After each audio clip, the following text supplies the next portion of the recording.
Isang matinding kontrobersya ang yumanig sa publiko matapos ilabas umano ni Anjo ang isang video na sinasabing nagpapakita ng kahindik-hindik na eksena ni na First Lady Lisa Marcos at dating Senate President Tito Soto. Ayon sa mga ulat, unang ipinost ang video sa isang pribadong account bago ito kumalat sa iba't ibang social media platforms na agad namang nagdulot ng malawakang reaksyon mula sa mga netizen. Marami ang nagulat, nagtanong at naglabas ng kani-kanilang opinyon sa tunay na nilalaman at pinagmulan ng naturang video. Habang patuloy na pinag-uusapan ang issue, may mga nagsasabing ang ginawang paglabas ni Anjo ng nasabing video ay may kinalaman umano sa isang mas malalim na alitan sa loob ng pamahalaan. Samantala, ilang eksperto sa digital media ang nanawagan ng maingat na paghusga dahil posible raw na manipulahin o i-edit ang ganitong uri ng material upang makasira ng reputasyon. Gayunpaman, hindi na mapigilan ang pag-usbong ng mga teorya at diskusyon sa publiko, lalo na't kilalang personalidad ang sangkot sa naturang kontrobersya. Sa kasalukuyan, wala pang opisyal na pahayag mula sa kampo ni Lisa Marcos, Tito Soto o maging kay Anjo. Patuloy pa ring sinusuri ng mga autoridad ang pinagmulan at pagiging totoo ng video, habang nanawagan naman ang ilan sa publiko na maging responsable sa pagbabahagi ng impormasyon. Sa kabila ng mga haka-haka at paratang, nananatiling malaking tanong kung ano nga ba ang tunay na kwento sa likod ng viral na video na ito.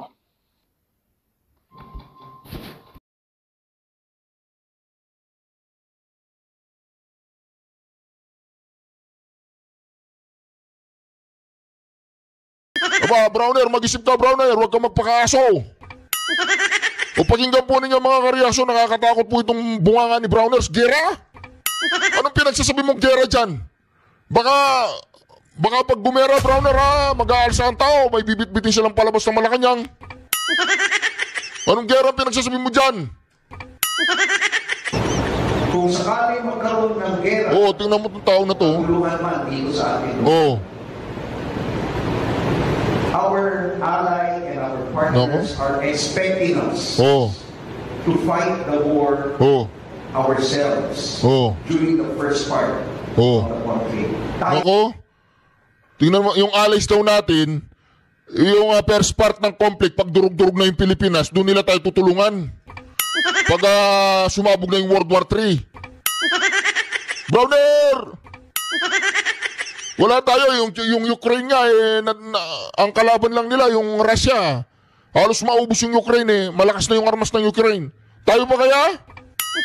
Hindi ko minamalit yung kakakayahan natin ay pagtanggol ang bansa natin na may puso at damdamin. Pero yung labanan natin ng China, Browner, mag-isa ka na lang, gusto mo.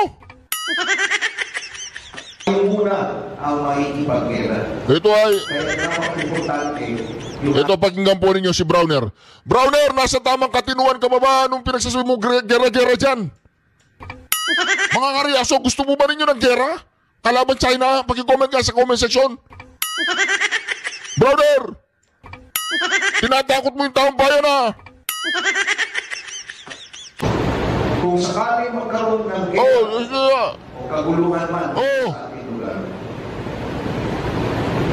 Our ally and our partners are expecting us Naku po!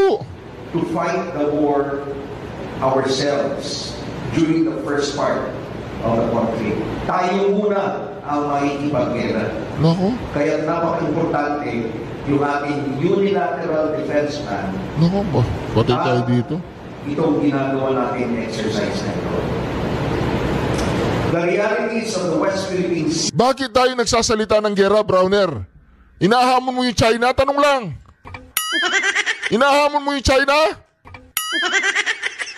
Hindi tayo natatakot na ipagtanggol ang ating sinilangang bayan kung merong mananakop. Pero putang ina naman, Browner. Hindi kita minumura, hindi ko sinasabing putang ina ka.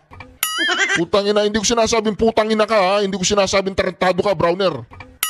Pero putang ina naman. Paano pinariringgan mo yung China? Browner? Pinariringgan mo yung China na kaya natin labanan in the first stage? Baka pag umatching yung China, Browner. Hindi, realistic lang tayo mga kareaksyon. Hindi natin pababayaan na papasugin pa tayo ng China, ganyan. Pero yung makikipaggera ka sa China nang walang dahilan? Anong dahilan yung West Philippine Sea? Ano na naman yung West Philippine Sea? Magkikipaggera ka sa South China Sea? Ilan pa yung barkong pandigma mo? Ano bang klaseng baril meron tayo? Realistic lang tayo. Di ba? Yung Vietnam nga, ang daming kinuwang islands dyan, hindi natin masita-sita yung Vietnam. China pa. Remind us that deterrence is not built overnight. Puta na yan. Rather, it is strengthened through Ano, gusto na magkagera para may bagsak yung martial law? Tanong lang yan, Browner. Gusto na magkagera para may bagsak niyo yung state of emergency? Ano, alam nyo, pag nagsimula kayong gumera dyan sa South China Sea, yung unang putok ng bomba dyan, lalabas lahat ng tao, may bibit-bitin silang palabas ng Malacanang. Diba? Yung bibit-bitin nilang palabas ng Malacanang, yung mga AKAP, AX, mga tupad, baka magbibigay si Bongbong Marcos. Putang ina yan, Browner. Mapapaputang ina ka na lang talaga eh. Lumulubog na ang Pilipinas, bagsak na ang stock market, bangkarote na ang Pilipinas, gera pa, gusto mong pasukin, Browner? Wala, ano yan? Anong katarantaduhan niyan, Browner? Di ba? training and unity of purpose. In this pressing time, Ang sabi daw ng ibang bansa, mga kareaksyon, yung unang stage ng gera tayo muna. Anong laban natin? Hindi, anong laban natin? Ilan yung eroplano natin? Pandigma, ilan? 10, 20? Ilan yung Brahma missile natin na binili sa India na wala naman, baka hindi nga tatama ng China yun eh. Wala naman tayong pangontrol eh. Ano ba meron tayo? Yung barko natin na binabangga-bangga, binobomba tayo ng mga water cannon na hindi naman natin sila kayang, pag binomba tayo ng water cannon, hindi naman natin sila kayang gantian ng water cannon. Dahil natatakot tayong gantian sila ng water cannon kasi baka hindi na water cannon yung susunod. Sabi nga nung isang Chinese, ha? Browner, makinig ka, Browner, ha? Huwag kang magtatapang-tapangan, Browner, ha? Alam ko matapang ka, ha? Alam ko matapang ka. Isa kang dakilang aso ni Tamba tsaka ni Nagba. Pero Browner naman, wag ka namang magsalita ng ganyan, Browner. Dahil hindi biro yan. Anong pinagsasabi mong gera? Mga kababayan na sinasabi ni Browner pag daw nagkagera. Yung unang stage ng gera tayo muna. Dahil yung ibang bansa hindi mo na kayang tumulong. Meron pa kayang dadatnan yung ibang bansa kapag binomba tayo ng China? Di mo ba mga kareaksyon? Ano lang, real talk lang tayo. Huwag tayong magpakatartado dito. Huwag tayong magbobolaan dito. Di ba? Anong laban natin diyan? Ha? Anong gagawin natin diyan? Bobombayin natin sila. Anong bombang gagamitin natin sa mga yan? Di ba mga kareaksyon? Nakakaano po yan mga kareaksyon? Nakakabahala na yung pananalita ni Browner. Gera? Yung unang stage ng gera, tayo muna? Browner naman? Tuloy. when our sovereignty is constantly challenged, Ako mga kareaksyon. exercises alike become our living proof of readiness and resolve. They edify not only our defenses, but also our collective will to protect every inch of our maritime domain. As I have always said, we are already at war. Parati ko pong sinasabi ito. I want us to have that. Nasa ano na daw tayo? Nasa akupwar na tayo. Kailangan yung mindset daw natin, nasa gera na tayo. Putang ina yan. Anong bansa meron tayo? Anong klase Pilipinas meron tayo? Ayaw namin ng gera, brother. Hindi kami takot na ibuwis ang aming buhay para sa bayan, sinilangan, para sa minamahal nating bayan. Walang yan, ninanakawan na tayo. Bilyon-bilyon, trilyon-trilyon ng iilan. Ha? Lumabas na ng bansa si Saldico. At ngayon isong si Tambalus daw, si Marty Romualdez. Ang kakaso daw sa kanya ni pag-usapan po natin mamaya yan. Ang ikakaso daw sa kanya ni Remula ay negligence. Hindi graft, hindi corruption, negligence. Mindset. We are not at war with bullets and bombs, but with disinformation, with coercion, and with encroachment into our territories, into our exclusive economic zone. Through this exercise, we demonstrate that the AFP never yields. We will adapt, we will anticipate, and we will act decisively to defend our country and our people. So kanina nabanggit na ni Major General Lorenzo yung components nitong Ajax na ito. We will have a cyber defense exercise, an information warfare exercise, because even if we call it dagat, langit, at lupa, we are also already incorporating the other domains. Nako mga ka-reaction, iba na po itong pananalita ni Browner mga ka-reaction. Kasi balita ko mga ka-reaction ha. Hindi ko alam kung totoo ito. This coming few weeks, nag-post po itong si Congressman Kiko Barsaga na para yatang mag-a-agitate. Ito yung pinost po niya eh. Para yatang mag-a-agitate itong mga tratadong ito para makapag-declare sila ng anong gusto niyo talaga? Anong gusto niyo, Browner? Gusto niyo talaga ng gera? Pakinggan mo to, Browner, ha? Pakinggan mo to, ha? Gusto mo ng gera? Pakinggan mo to. Because if you fight a war, you will have MAD, mutually assured destruction. China and the United States eventually will need to live in peace. Whatever problems they have, they need to resolve them in peace, in negotiation, in diplomacy. That's why, if you have not watched the Victory Day parade in Beijing on September the 3rd, one of the weapons China demonstrated is abyssal with all the war. Pakinggan mo to, Browner, ha? Huwag kang gagago dyan. Anong gera-gera pinagsasabi mo dyan? Manahimik ka dyan. Anong gera? Ayaw namin ng gera. Ayaw namin ng gera eh. Gusto namin peace. Pwede tayo peacefully negotiate with Chinese, with China. Anong gera pinagsasabi mo dyan, Browner? Tinatakot mo yung taong bayan. Ano yan? Top secret dapat yan, di ba? Hindi dapat sinasabi sa taong bayan. Gusto yatang gumera ni Browner. Di ba mga ka-reaction? Anong katarantaduan na yan, Browner? Because if you fight a war, you will have MAD, mutually assured destruction. China and the United States eventually will need to live in peace. Whatever problems they have, they need to resolve them in peace, in negotiation, in diplomacy. That's why, if you have not watched the Victory Day parade in Beijing on September the 3rd, one of the weapons China demonstrated is abyssal with all the warheads. We call it 61 because it can contain 60 nuclear warheads plus one hydrogen bomb. Now, in the world of today, let me tell you, which country has hydrogen bomb? China is the only country with hydrogen bomb.